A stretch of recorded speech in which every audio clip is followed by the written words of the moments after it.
Last episode got a lot of people very riled up. Some, mainly women, were very happy that we stood up for women's rights and that we brought some attention to this very bizarre way of thinking and statements that really affects our lives as women. Mm-hmm. On the other hand, there were many men who reached out to say, well, what's the problem? Others would say, not all of us are like that. Mm-hmm. And others would say, why are you men haters?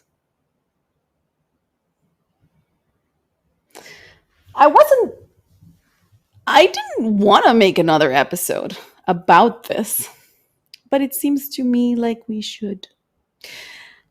And I want to start by saying that last episode and this episode is addressing the male voices of a very particular group of men. I don't think we're saying all men are like that. We actually know some fantastic men in our lives. It's a group of men. Particularly, it is one guy that we heard because he has a podcast and he's very big and followed by many other men. And we're responding to him. We are not saying his name because I do not want to give him more publicity. I'd rather the world doesn't know his existence because of what he says. That's why we don't say his name. But that's exactly what we're addressing. That sort of thinking that affects the materiality of our lives. So welcome to episode 3 of season 2. Sex, relationships, careers, and just plain life. From the experience of 2 Latina actresses. Welcome to the Unfiltered. Hi, I am Vanesa Tomasino. And my name is Maria Bruson. So let's get started. Let's have a chat. Let's address maybe the negative comments first. And they're not even so much negative, I think it doesn't come from a place of anger. I think it comes from a place of insecurity and feeling like we're attacking men. And hence why, Mm-hmm. on last episode, I kept repeating to myself and to our listeners, let's try to analyze and think, why is this triggering to us? Mm-hmm. And if this episode triggers you, you should ask why. Yeah. It's an open conversation. So it's not like the point of our podcast is not to attack anyone. Mm-hmm. It's just to, bring topics to the table and say like, hey, why is it this way? Why do we have people thinking this way? Mm-hmm. This is wrong. It is very wrong. And it doesn't only affect women, like it does, toxic masculinity. That's what some people have named this sort of hyper masculine traits that some insecure men adopt in order to feel like they're men. This toxic masculinity affects men, not just women. It affects men because it puts so much pressure on them to be something that sometimes even goes against who they are. Don't cry, they tell them from a very young age, right? Or they say you have to provide. And so they feel this pressure to have money and to take care of a family. And what is absurd to me is that we live in a very precarious economic system where the jobs for men, in many cases like El Salvador, like here, are not well paid. No. And they're very limited. How on earth are men going to be providers in a country that does not give them opportunities for growth, success, and financial wealth? What do you think is going to happen? They're going to get frustrated And they're not going to provide. and they're not going to be able to provide. What happens then? How do they lash out? How do they overcome that emptiness or those or that male masculine characteristic that they were supposed to have and they don't have?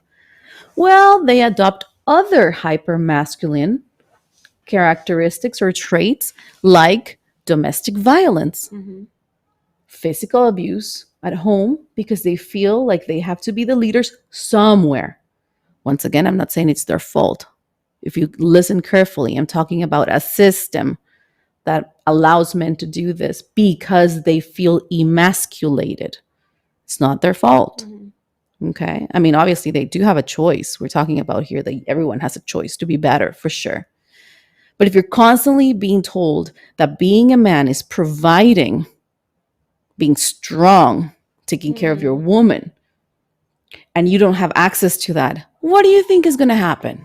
The complete opposite. They will look for other hypermasculine traits. There's a study, actually, there's an academic study on hypermasculinity, and it shows that countries from the global south, developing countries like us, they have more hypermasculine traits in men because they are so emasculated by their economic status.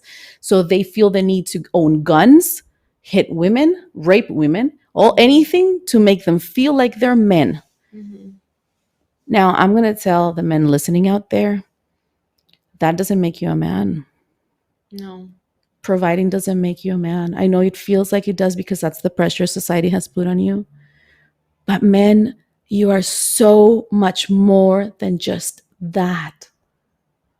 And we love you for your humanity. We're looking for companions, best friends, people we can laugh with, people we can fight, Good dads. good dads, present dads, good brothers, good lovers. husband. Yeah. Yes, that you can't buy that. You can't buy being a good dad. And if you say, well, providing for my children, well, guess what? It is not. Kids don't care about money. They care about time Mm-hmm. and being a present dad. Mm-hmm. Talk about us and lovers. I want to have a lover, somebody who loves me and who can be sexually compatible with me. And guess what? You can't buy that. You can fool yourself into thinking you can buy a woman with money, but she will never love you or want you or have chemistry with you. She's just with you for your money. Yeah. Is that the type of person you want? So I think we need to remind men that this system that is forcing them into this hyper masculine traits is affecting them, that they are way more than just being providers. Yeah.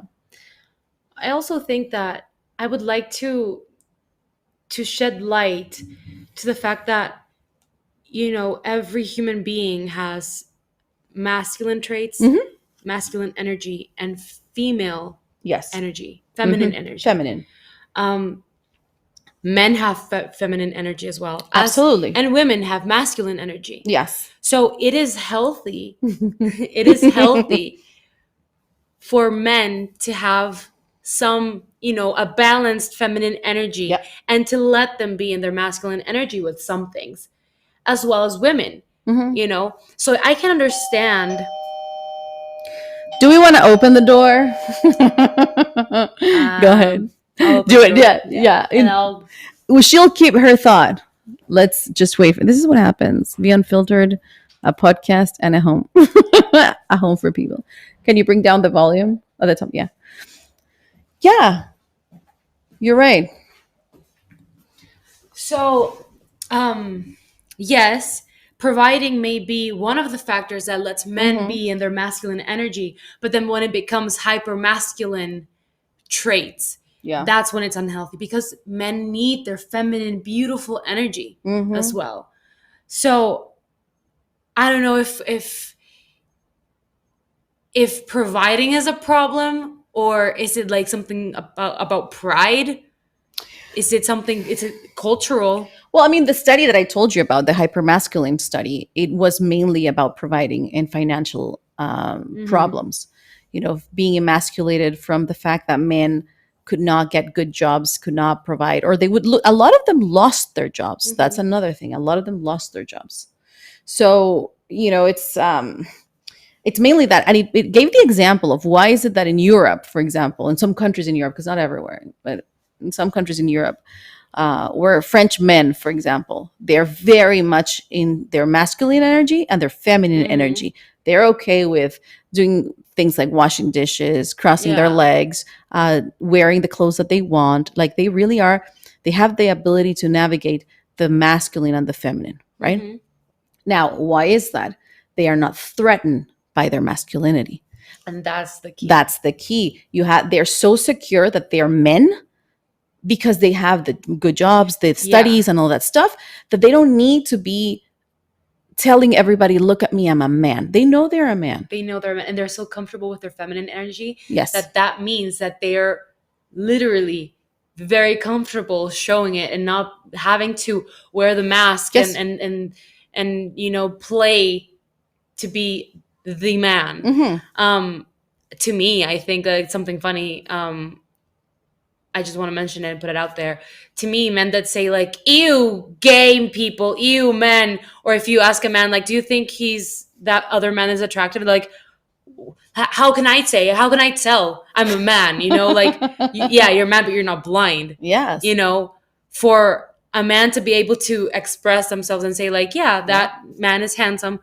I trust that more than a guy that's like literally, ew, I don't know if someone's hot or not because I'm a man. I can't have an opinion on other men. It shows that they have a fragile masculinity. Mm-hmm. If they think that saying that man is attractive, then they think somebody will say, then you are a homosexual. Mm-hmm. When if you know you're not, why would you be threatened? You'd be like, yes, that man is handsome. Mm-hmm. That is standing in your masculine energy in a way that is very secure, very attractive, by the way. Very attractive. But very secure and very inclusive. I think it's beautiful to see men who are just right, who they don't feel threatened by anything. They just know who they are and they love women and they're allies, and what a wonderful thing. I had a lot of these men message me. One of them being my friend Mackenzie Gray. I love you. Hi, He's my Mackenzie. bestie. Shout out, fantastic actor. And in his words, where's my phone? In his words, he said something along the lines. Yeah, no, I will tell you what he said. He said, "Wow, who are these idiotic men saying this nonsense on women's value and that they're not attractive because they're successful?" And I said, "Oh, he's an idiot who has a podcast in Mexico. I don't even know if he is in Mexico, but he is Mexican." And he says, "Oh, he's an idiot on a colossal scale. Yeah. He's such an idiot that he gives idiots a bad name." Oh, we love him. I love Mackenzie. And he's right. Why? Mackenzie is so secure in his masculinity that when he hears something like this, and he loves women, for him, women, he admires their beauty, their strength, their smart, everything. That is having a good masculinity where you don't have to prove anything because you're not threatened. Yeah.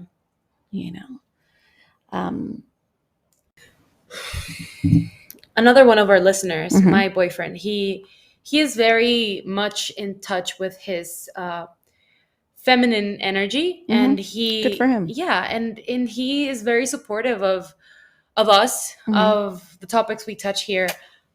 He's the best. He is. This is what he said about this episode. About our past episode. Yeah, about the last episode. He said, "It was good, although I feel that this is not the opinion of most men. It is stupid to think that that a successful woman is not attractive. The thing is that the stupid men who think like this have biggest and loudest voices. So that's why we see that on social media, because they have a platform to express and just put those ideas out there."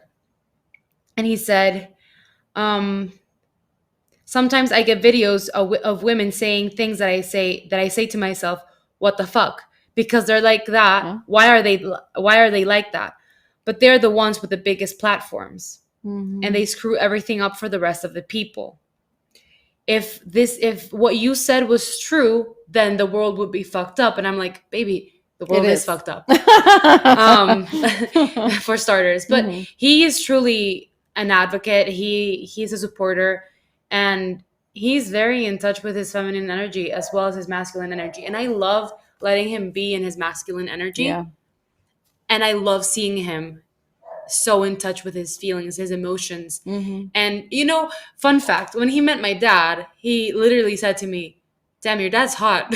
Like, how can I compete with that?" He is. I'm just saying. Shout out to my dad. He also watches our YouTube videos. Hi, Dad. So, and to me, seeing my boyfriend being able to acknowledge that, Hmm. it was like, oh my God, you're so hot. Yeah, exactly. Because when you see a man stand in his masculinity and femininity without being threatened by any of it, Mhm. it is very He is sexy. so It's so sure of sexy. his sexuality that I know that, he doesn't mean it in a sexual way. He's not blind, and Yeah, he's honest. I love that. I Yeah. love that. But see, that's what we're talking about here. It's like, if you listen, if you're coming to this podcast, it's because we're going to be honest with you and unfiltered and tell you what it is. And it's not uncommon to hear our comments be replicated by other women. That's Mhm. why last episode a lot of women were cheering and saying thank you for Mhm. saying that. It's because some we think alike, and so when we tell you that we're not looking for you to provide, and we're not looking for you to be rich, and we're not looking for you to be super big. That's another one, tall. For some Oh reason men yeah. think they have to be tall. I don't get that, because I like short men. I mean, Short Kings is where it's at. It's true. I mean, I don't care about the height. I don't. Me neither. But for them it's a real struggle. It's like, oh, Hmm. I wish I was taller. I'm like, really? Do you wish you were taller? I mean, what would happen? What would Yeah, what would change? change? Anywho, I received another message from another listener, and he's from El Salvador. He's very young too. It's like, I think he's in his 20s, Hmm. and male listener. And he said, I agree that it is very stupid to say that men give women value. Like what we talked about on the last episode. If you haven't heard it, let me just recap for you. This guy who has a podcast said that women don't have value. The value that they have is assigned to them by the man. So, for example, what we were talking earlier. Hmm. So, for example, if a woman is said, "Oh, she's had too many boyfriends," then the man will say, "Well, her value is less." Does it really change her as a woman, as a human? But for the man, her having multiple boyfriends, or more relationships, then they see her as less value. Hmm. It happens also with single moms. Hmm. Like some men will say, "I will never date a woman with kids. She has less value," which is Yeah, stupid to me, it because is stupid to you me. have brought two humans to the world. You have more value. You Hmm. have more people that care for you, for sure. Anywho, more dependence. Anywho, so he said, this listener said, that's stupid. If men are saying that women are their value is what we assign, he goes, that seems to me to be wrong. Hmm. And I'm like, yes, it is, friend ally. And then he goes, however, I do think that when it comes to level of attractiveness, I would not date a woman who's more successful than me. Hmm. Which is fair enough. That's fair. I mean, we all have, As long things. as you ask yourself, Why? why? And that's where he kicked in. He said to me, I can't provide. So if I'm in a relationship where I can't provide, then I will feel like I'm not a man. I can understand that if his love language is gift giving, for example, Mhm. or because, some people feel fulfilled emotionally when they are able to, nurture and Mhm. provide. Mhm. But if it comes from a place of social stigma And pressure. and pressure, Mhm. that's where it's just, you know, I can understand him being a Salvadoran man yeah, and culturally, yeah. culturally being pressured into providing, And I said to him, I hope that one day you realize that you are more than just a provider, that the woman who is going to eventually love you will love you for everything that you are. and And not everything you're because, not. and everything that you're not, and not because you can provide. So that was very important for me to say to him, because there is this fear for the younger generations that they can't provide. And the reality is, as we walk into a recession and as the economic climate gets more tense and problematic for many, many men, what we're going to see is we're going to see more mental health problems with Mhm. the masculine community. Not just people ranting like this guy or the Mhm. other famous guy who got arrested. I'm not going to say his name because I don't We don't want want, to give him a platform or a no, no more voice. platforms or and voices Yeah. for them. But you know who I'm talking about. You know, these people are lashing out because they're clearly angry at something about their lives that they are not complete, you know, that they feel like they're less than. And so they go into this hyper masculine characteristic, you know. But I hope that one day men are able to express themselves, feel, love the way that they want without judging themselves. Because women, we're not judging, they're judging themselves. Mhm. I mean, there are some chauvinistic machista women too, because remember, this is not a gender thing. And that's another thing that Yeah. we clarified This doesn't this. discriminate by gender No, it's or. not by Mhm. gender. I mean, it happens that, you know, a lot of men will support this way of thinking, and but it has nothing to do with men versus women, you know. And it's important to say that because we did say that in season one. Remember Yep. that we said this is not a gender battle. There are women who are machista too. Um, so when we have these conversations, don't think that we're pinning men against women. It's just that we need to have these conversations on systematically where are these problems starting from and how it affects all of us. And us being Latina women, we have different needs and human rights requests than women in Canada, for example. For us, it's something as big as give us rights to our bodies. You know, it's like, can you please help us? They're murdering us on the streets. You know, can you Can you help can you us? can you please not murder us? Can you not rape Maybe. me on the street? Like, that's our reality as Yeah. women. We don't walk on the streets of El Salvador. You know, it's not safe, and unfortunately there's so many women who have to do it and who are unsafe, you know. So our reality is very brutal, and it's just unfortunate.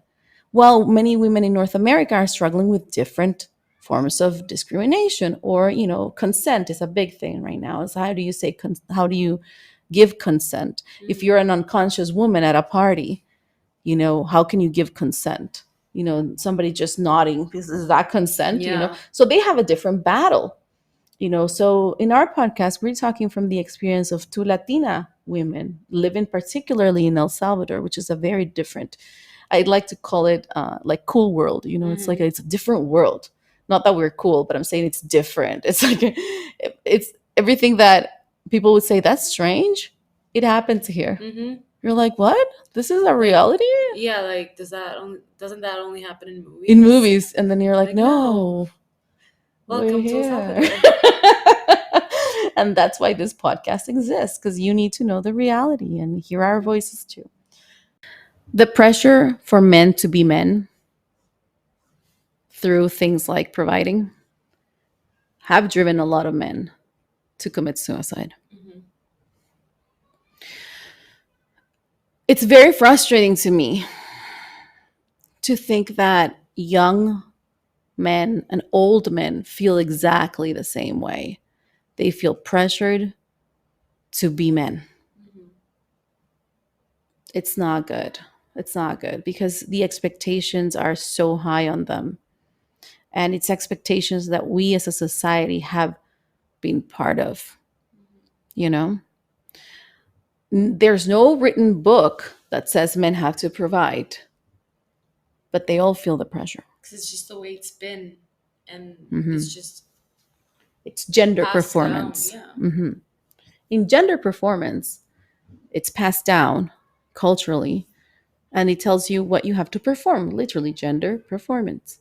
And part of their gender performance, just like wearing a suit that is not colorful, a gender performance is providing. The statistics of suicide rates in Canada amongst men is so high, it's ridiculous. And you're thinking, Canada, A country of great opportunities, great quality of life.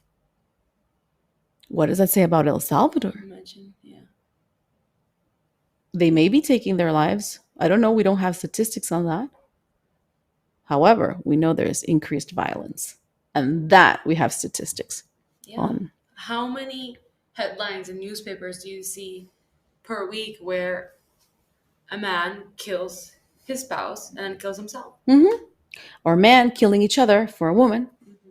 and then killing themselves. Mm-hmm. Or a man killing multiple women or multiple people And then killing themselves. and killing themselves. Or being around. Like the guy, remember the guy Yeah. where they found all the dead people in his house? And he was still alive. He was an ex-cop, right? Ex-policeman. So they are lashing out in a different way. But the thing is, the problem is the same. It's the fact that they're so uncomfortable with their masculinity because it's being forced on them. Mm-hmm. The same can be said of women, but I think we have more freedom to explore artistically and have our crying, and our crisis because we're women. Men should also be allowed, but they're not allowed. But I think the way women have coped with it is that we've been somewhat allowed. Although remember that way back in the day, women would be called crazy, and they would have lobotomies, and they would go to mental hospitals where they would be tortured. Mm-hmm. And it's not that long ago. No. So there was also a moment where governing the female body was also necessary. Okay. They're still governing our body. They're still governing our body. That's the topic for another time. It is. It's another podcast, another episode. So my thought is, and hear us out, we don't hate men. I'm saying this again because it's like they don't get it. It's almost like they don't listen to our podcast, just parts of our podcast. Yeah. We don't hate men. We love men. I love men. I love men. I love men. Men in my family are great. Men in my life are fantastic. I know so many wonderful men. Wonderful men. So we don't hate men.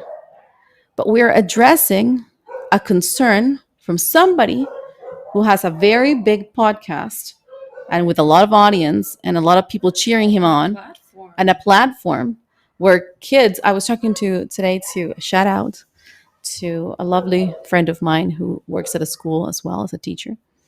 And she was telling me that these sort of things affect children, who are boys who are 11 years old, and they're cheering for this sort of narrative and discourse of women being valued less than a man, or a man giving a woman her value. And these kids are going, yeah, that makes sense. I was like, wait a second, you're an 11-year-old boy who does not understand the world yet because you don't have the knowledge. So don't cheer something because it will make you feel better for the shortcomings that you haven't even noticed that you have. So all we're saying is don't fall into this trap of having some guy who's clearly threatened by his masculinity. He's very insecure by the world. He's threatened by women. Don't listen to him, because what you're going to do is you're going to live in a world of not only hatred, but you're going to live in a world where you won't be able to find a woman who will love you for who you are. She will have to love you for your hyper masculine traits that perhaps you don't even feel comfortable with. And she will be with you because she's afraid, not because she loves you. Yeah.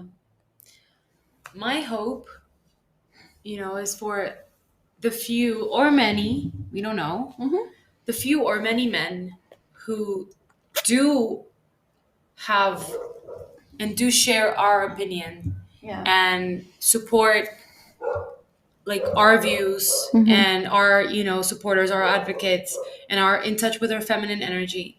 My hope is for them to be able to at least plant a seed to the men in their lives, to let them see that it's okay, that it's okay. You don't have to be hyper masculine. You don't have to be a provider. You don't have to be a man, whatever the fuck that means.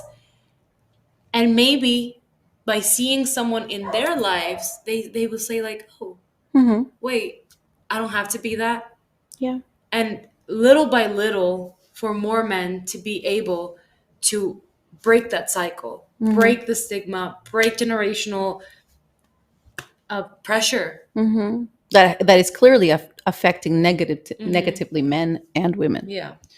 I want to also give a shout out to see how much love we have for this episode. Before you keep on saying we're men haters, I want to give a shout out to your boyfriend and to Yeah. the man of our lives who are not threatened by us. Hmm. Quite the opposite, who I think they feel proud to be walking next to two strong Latina women Hmm.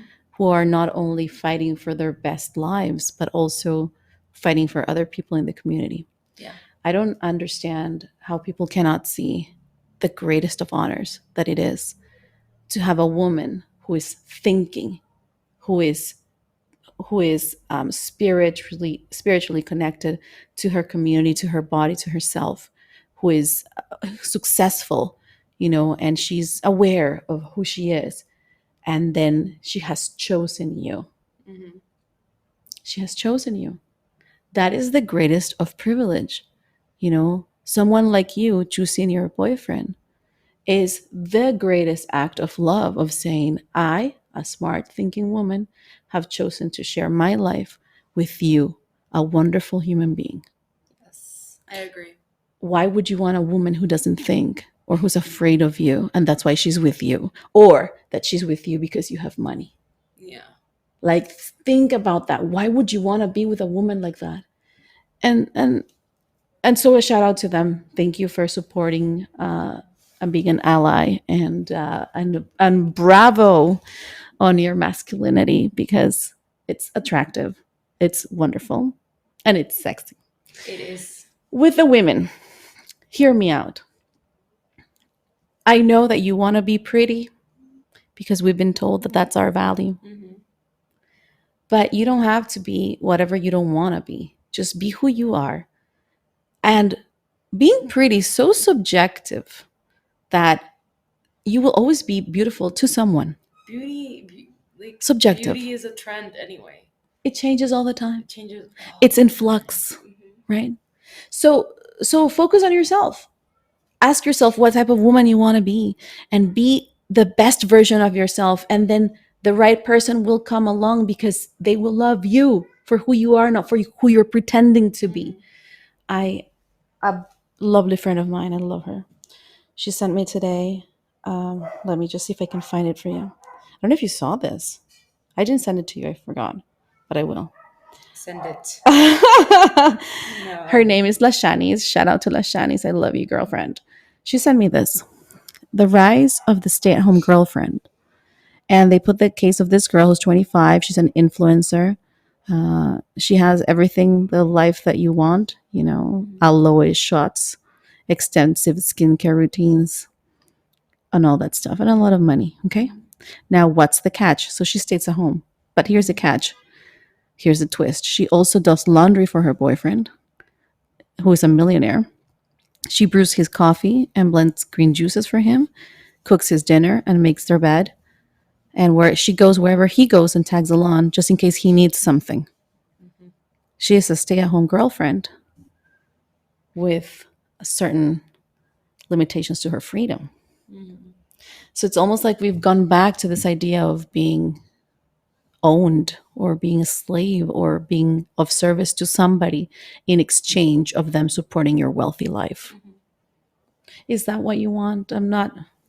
And if that's what you want, then that's what you want. That's That's fine. completely. Just question whether you want it or you're being forced into it. That's all. That's all we're saying. And don't settle. If you're dating a guy who's telling you that you shouldn't study because you're gonna lose your value, or if you're dating a man who suddenly says that you have no value because you're not a virgin, maybe you should Reevaluate. reevaluate if that's the person that you want to be with.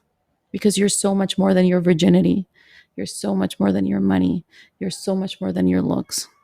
Yes. There's a humanity behind. So hopefully, well, I keep on using hopefully wrong. I told you last time, right? Yeah. That doesn't exist in the English language. You can't. I mean, it's used in movies and slang, but you can't say hopefully this will change. No, you have to say I am hopeful that this I will am change. hopeful. we are hopeful that this will change, and Yeah. we are hopeful that this clarifies a little bit more. Yes. We're Um, not fighting with you. It's not a war, but we have to stand our ground when it comes to idiotic people, because yeah. it could also be men and women, idiotic people telling you that you have no worth Mhm. and that the worth will be assigned to you, or that you are not attractive because you're successful and living your best life. Mhm. Fuck that. You are attractive. So that's today's episode, following up from last episode. And if you have any comments, feel free to message us. Message Maria at, You can find me on Instagram and TikTok as MF Bruson. and you can find me as Vanessa Tomasino One N, one S. on Instagram and TikTok. I hope you enjoyed this episode. We love you very much, and we'll talk to you soon. Goodbye.